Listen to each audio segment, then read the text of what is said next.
Subscribe gochuun viidiyoo kana eegala. Viidiyoo kanarraa waan guddaa hubattu jedhee yaada. Amma dhumaatti nu hordofa. Namoonni hedduun qarshii argachuun baay'ee akka ulfaatu haasa'u. Garuu qarshii argachuun ulfaataa akka ta'an yoo dubbatan iyyuu ulfaataa miti. Dhugaan jiru garuu salphaatti qarshii argachuun ni danda'ama. Zeeroo irraa kaanee akkamitti qarshii argachuu danda'ama?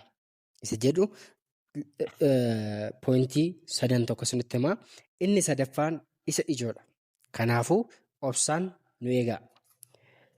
Tokkoffaa irratti koomishinii irraa qarshii yookaan maallaqa argachuu dandeenya.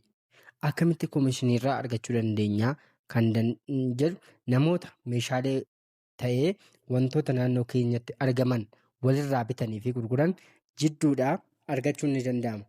Meeshaan kan akka koompitara ta'uu danda'a. Liiziidhaan meeshaalee bitamu ta'uu danda'a. Caarataa garaagaraa ta'uu danda'a. Lafa mana ta'uu danda'a. Riil isteetii garaagaraa ta'uu danda'a.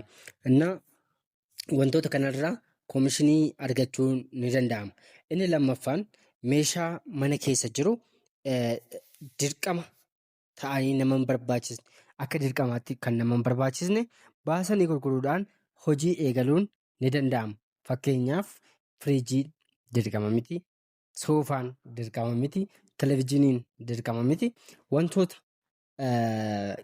kana fakkaatan wantoota hin barbaachisa jedhamee mana keessatti dirqama jedhamee hin eegamne tokko baasanii gabaaf dhiyeessuudhaan hojii eegalanii maallaqa argachuun ni danda'ama.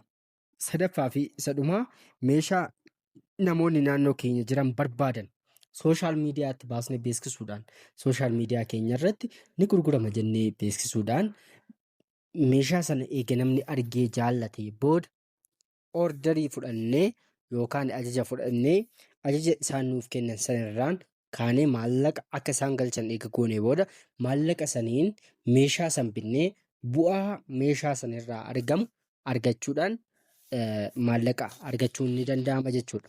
Kanaafuu salphaadhumatti guyyaa har'aa kana wantoota kana sadaniin maallaqa argachuun akka danda'amu.